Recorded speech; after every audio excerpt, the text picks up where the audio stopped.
यहाँ दोस्तों, आज का जो अपडेट है वो एनआईएस डीएलएड से रिलेटेड एक बहुत बड़ा अपडेट है।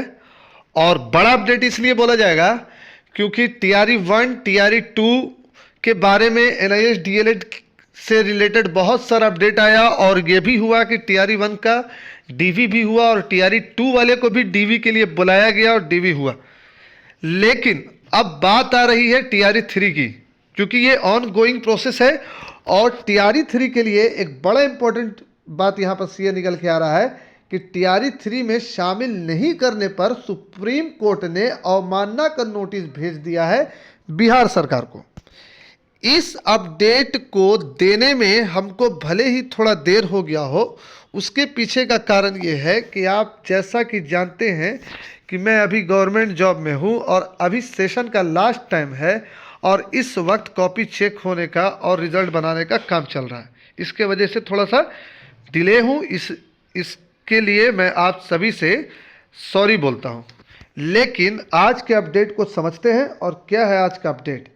अपडेट यह है कि सुप्रीम कोर्ट ने एनआईएस डीएलएड डिप्लोमाधारी शिक्षकों को टीआरई 3 में शामिल नहीं करने पर बिहार सरकार के शिक्षा विभाग बीपीएससी को अवमानना का नोटिस जारी किया है। कोर्ट ने शिक्षा विभाग के अपर मुख्य सचिव एस सिद्धार्थ सर एवं बीपीएससी अध्यक्ष मनु भाई परमार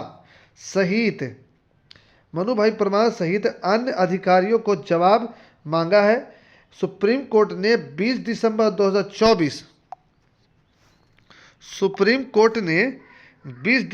2024 और 22 जनवरी 2025 को दिए गए आदेश की अवहेलना पर यह नोटिस जारी किया। कोर्ट ने इन आदेश में एनआईएस डीएलएड डिप्लोमाधारी शिक्षकों को काउंसलिंग में शामिल करने को कहा था। 20 दिसंबर 2024 को और 22 जनवरी 2025 को जो कोर्ट के तरफ से फैसला आया उसमें कहा गया कि एनआईएस डीएलएड को ऑन गोइंग प्रोसेस में शामिल कर लिया जाए, जैसा कि उत्तराखंड में भी सारा काम चल रहा है। तो बिहार में ये इसलिए ज़रूरी है क्योंकि टीआरई 1 और टीआरई 2 में डीवी करवा लिया गया है आपको एनआईएस वाले कैंडिडेट का। तो बनगांव सहरसा के आशुतोष कुमार झा और दीपक ने बताया कि सुप्रीम कोर्ट ने 10 दिसंबर 2024 को एनआईएस डीएलएड डिप्लोमा धारक को नई नौकरियों और प्रोन्नति के लिए वैध करा दिया था। यह आदेश 28 नवंबर 2023 से लागू माना जाता है, जब से इसको इनवैलिड किया गया था। आपको याद होगा 28 नवंबर से 2023 से ही ये पूरा कोर्स इनवैलिड हो गया था और वहीं से इसको वैलिड मान लिया गया है। तो अभ्यर्थियों ने सुप्रीम कोर्ट में याचिका दायर कर काउंसलिंग में शामिल होने की अनुमति मांगी थी। सरकार ने इसे अनसुना कर दिया, जिससे वे अवमानना याचिका दायर करने पर मजबूर हुए। याचिकाकर्ता संजीत कुमार, देखिए कौन कौन की है याचिका, विवेकानंद कुमार, अभिषेक कुमार, अजय मिश्रा और चंदन कुमार ने सरकार से टीआरई 3 के बचे पदों पर उनकी नियुक्ति की मांग की है।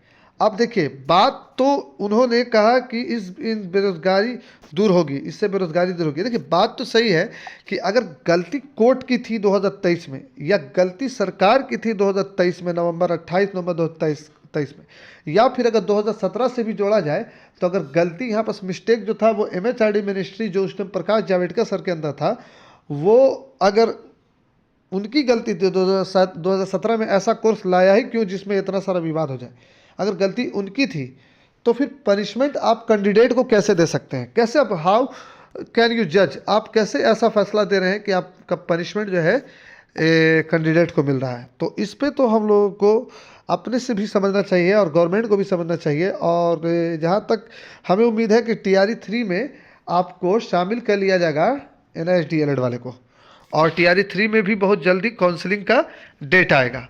तो ये एकदम क्लियर कट है कि चाहे आप रेगुलर से बीएड से बहाल हो या रेगुलर डीएलएड से बहाल हो या एनआईएस डीएलएड से बहाल हो, अगर कोई इरर रहा है आपके डिग्री में तो वो इरर आपका पेनाल्टी आप भरिएगा नहीं, इरर भरेगा गवर्नमेंट को भरना पड़ेगा। जैसे बीएड वाले जो आपको फेज 6 में छठे चरण में बहाल हुए थे, उसमें बाद में ये हुआ कि 1 to 5 में बीएड वाले को क्यों लिया गया?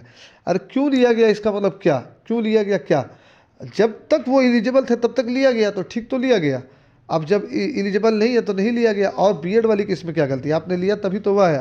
तो इस तरह से हम लोग को एकदम क्लियर रहना चाहिए, एक प्लेटफॉर्म पे रहना चाहिए।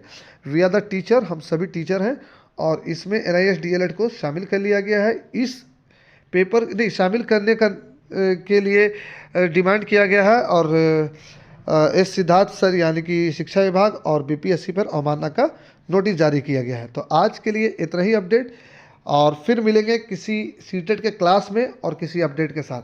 फिलहाल आपको हम बता देते हैं कि 500 MCQ सीरीज़ का सीटेट का क्लास चल रहा है, जो जुलाई सीटेट को आपको क्लियर करवाएगा। उसको आप देखना नहीं भूलिएगा। Don't forget to view my video, to listen my video of playlist का वीडियो जो है आप फॉरगेट नहीं कीजिए देखने के लिए। आपको उसमें 16 क्लास हो चुका है। तो फिर मिलेंगे अगले किसी इंपॉर्टेंट वीडियो में। जब तक के लिए थैंक यू, विजिट अगेन।